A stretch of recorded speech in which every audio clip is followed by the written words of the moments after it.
Hello students, आज बच्चों हम लोग मेटलर्जी में कंसंट्रेशन ऑफ ओर के बारे में पढ़ेंगे कि what is the concentration of ore, what is the concentration of ore. तो सबसे पहले आपको बता दें, मेटलर्जी में एक ऐसी प्रोसेस है मेटलर्जी जिसमें हम सेपरेट करते हैं मेटल्स को कई प्रोसेस के द्वारा। तो उसमें से सबसे पहली प्रोसेस है कंसंट्रेशन ऑफ ओर। तो कंसंट्रेशन ऑफ ओर की अगर बात करते हैं, यानी कंसंट्रेशन ऑफ ओर का मतलब purification of ore, purification of ore या इसी को कहते हैं ओर ड्रेसिंग या बेनिफेक्शन। अगर हम कंसंट्रेशन करते हैं, देखिए जो ओर हम पृथ्वी की सतह से अर्थ क्रस्ट से निकालते हैं उसमें गंदगी होती है, उसमें बहुत सारी। उन गंदगी में कौन कौन सी होती है? सैंड भी हो सकती है, रॉकी मटेरियल भी हो सकता है, अर्थिंग पार्टिकल्स भी हो सकते हैं, लाइमस्टोन हो सकता है, माइका हो सकता है, ये बहुत सारी गंदगी होती है उसमें। उन गंदगियों को हम, इम्प्योरिटीज को हम क्या कहते हैं? गैंग्लिया मैट्रिक्स कहते हैं।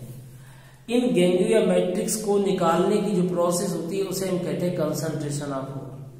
अगर आपने देखा होगा घर पर जब जो है गेहूं जो साफ करते हैं, व्हीट, तो उसमें से गेहूं से बहुत सारे पार्टिकल्स को अलग करते हैं और गेहूं को साफ कर लेते हैं, तो गेहूं की मात्रा बढ़ जाती है, पार्टिकल हट जाते हैं, तो उसको कहते हैं कंसंट्रेशन ऑफ ओर। मान लीजिए व्हीट ओर है तो वो ओर का क्या हो गया? कंसंट्रेशन।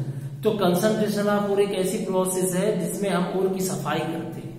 पृथ्वी से निकाला अर्थ क्रस्ट से, और बहुत सारी इम्प्योरिटीज है, मिट्टी लगी है, कंकड़ वगैरह सब कुछ है, तो उसकी सफाई को करना, उसको मतलब क्लियर मतलब साफ करना, उसे क्या कहते हैं? ओर की अमाउंट इसमें बढ़ जाती है, इसीलिए इसे ओर की अमाउंट बढ़ ज्यादा हो जाती है, इसीलिए इसे कंसंट्रेशन ऑफ ओर कहते हैं। इसके दो नाम और हैं, ओर ड्रेसिंग या बेनिफेक्शन। एक बार पूछा गया था ऑब्जेक्टिव में, बेनिफेक्शन ऑफ ओर कौन सी प्रोसेस है? उनमें से 4 प्रोसेस दी गई थी, ऑप्शन में आपको बताना था। तो इस तरीके से आप अगर ध्यान से देखें तो कंसंट्रेशन ऑफ ओर क्या है,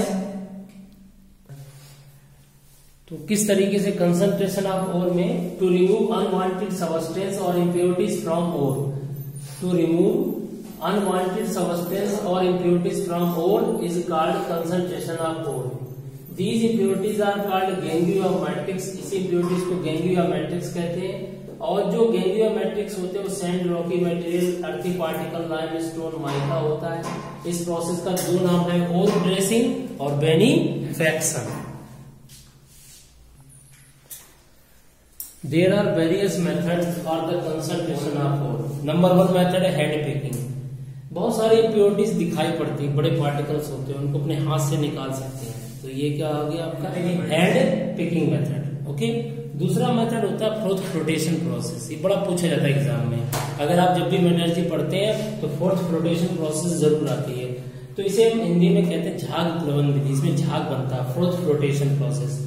ये क्या मेथड है पहले समझो। सेपरेटिंग हाइड्रोफोबिक, ये वर्ड ध्यान रखना, हाइड्रोफोबिक। हाइड्रोफिलिक होता है, एक हाइड्रोफोबिक होता है। जो पानी से प्यार करे वो हाइड्रोफिलिक, जो पानी से हेटिंग करे उसे हाइड्रोफोबिक कहते हैं। तो जो ओर होता है वो हाइड्रोफोबिक होता है। ओर माने अयस्क, जो भी मिनरल और ओर होते हैं वो हाइड्रोफोबिक नेचर में होते हैं। और तेल कैसा होता है? हाइड्रोफोबिक होता है। तो सेपरेटिंग हाइड्रोफोबिक ओर, सेपरेटिंग अलग करना hydrophobic ore from hydrophilic impurities.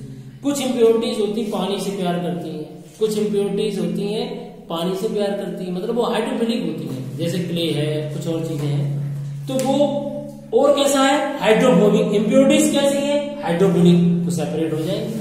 क्या करेंगे? This process generally use for the sulphide ore, carbonate ore और ऑक्साइड ओर के लिए होता है, खासकर मेनली सल्फाइड ओर के लिए। अब इसमें होता क्या है कि सबसे पहले हम इसमें क्रस्ड ओर, पिसा हुआ ओर, ग्राइंडेड ओर इसमें डाल देंगे। डालने के बाद हम इसमें पानी डालेंगे और पाइन ऑयल डालेंगे। पाइन ऑयल झाग ज्यादा देता है, ये एक ऐसा ऑयल है जो झाग ज्यादा देता है, फ्रोथ ज्यादा देता है। तो इसमें क्या होता है? इम्प्योरिटीज पानी के साथ नीचे बैठ जाएंगी भारी होकर के, और जो ओर है वो झाग के साथ यानी ऑयल के साथ ऊपर आ जाएगा, क्योंकि वो हाइड्रोफोबिक है। और कैसा है? हाइड्रोफोबिक है, तो वो झाग के रूप में ऊपर आ गया। उसको वैक्यूम पंप से खींच के यहाँ अलग कर देंगे, यानी हमारे साथ झाग के साथ आ गया ऊपर, और सेपरेट कर लिया, इम्प्योरिटीज सब नीचे बैठ गई, बिकॉज इम्प्योरिटीज आर हाइड्रोफिलिक। समझ में आ गया? तो वो नीचे बैठ गई। और पाइन ऑयल इसीलिए दिया कि आपका और ऊपर सेपरेट हो जाए। समझ में आ गया? तो ये जो मेथड होता है फोर्थ फ्लोटेशन प्रोसेस, ये खासकर कॉपर पायराइट आपने सुना होगा, कॉपर पायराइट CuFeS2, ये और किसका होता है? इसे कहते हैं कॉपर पायराइट, जिसमें सल्फाइड ओर होते हैं उनके लिए ये मेथड है ओर की सफाई के लिए। ओके, नेक्स्ट मेथड है आपका अगला मेथड हमारा है मैग्नेटिक सेपरेशन। मैग्नेटिक सेपरेशन नाम से ही लग रहा होगा। देखो, अगर इम्प्योरिटीज मैग्नेट हो या ओर, दो चीजें हैं इधर देखो, ओर और इम्प्योरिटीज। अगर ओर मैग्नेटिक है और इम्प्योरिटीज नॉन मैग्नेटिक है तब ये प्रोसेस अपनाएंगे, या जब ओर नॉन मैग्नेटिक है इम्प्योरिटीज मैग्नेटिक है तब अपनाएंगे। दो में से कोई एक चीज कैसी हो, मैग्नेटिक एक नॉन मैग्नेटिक। इसमें क्या होता है, ये बेल्ट जो है मैग्नेटिक बेल्ट है, इसमें पिसा हुआ ओर डालेंगे, यहाँ बेल्ट से होते हुए नीचे आएगा कन्वेयर बेल्ट से, तो जो मैग्नेट से चिपकेगा वो यहाँ गिरेगा, जो नहीं चिपकेगा मैग्नेट से अट्रैक्ट नहीं होगा वो यहीं पर गिर जाएगा।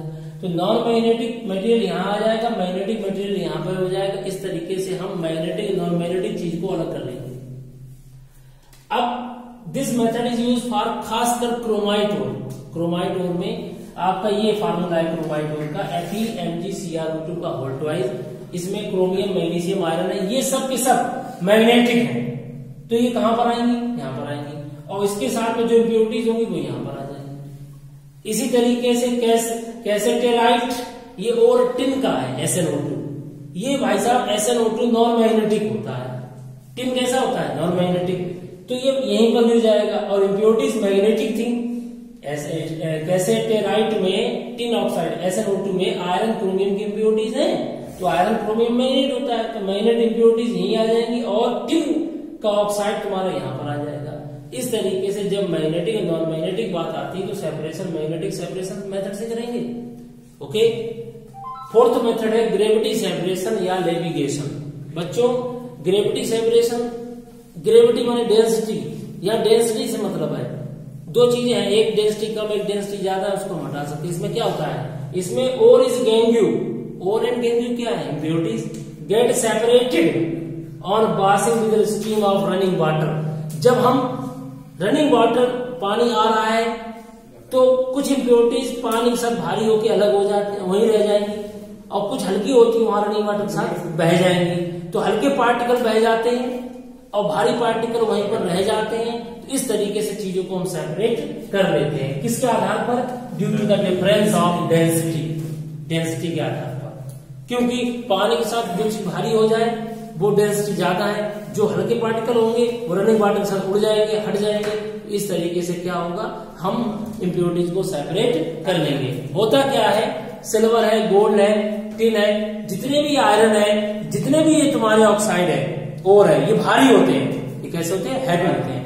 तो जब उनपे आप रनिंग वाटर डालोगे तो हैवी पार्टिकल्स कहां चले जाएंगे, वहीं बने रहेंगे, और उनके साथ जो इम्प्योरिटीज होगी, क्ले वगैरह, सेंट वगैरह, वहां से उड़ जाएंगे, हट जाएंगे। तो इस तरीके से इस प्रोसेस को कहते हैं ग्रेविटी सेपरेशन और लेविगेशन। ओके बच्चों, लास्ट में हम आपको बताएंगे all ores are mineral but all minerals are not ore. जितने भी ओर है वो सब मिनरल्स हैं, लेकिन सभी मिनरल्स को ओर नहीं कहा जा सकता है।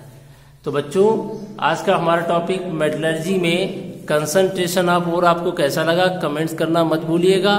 Thank you very much.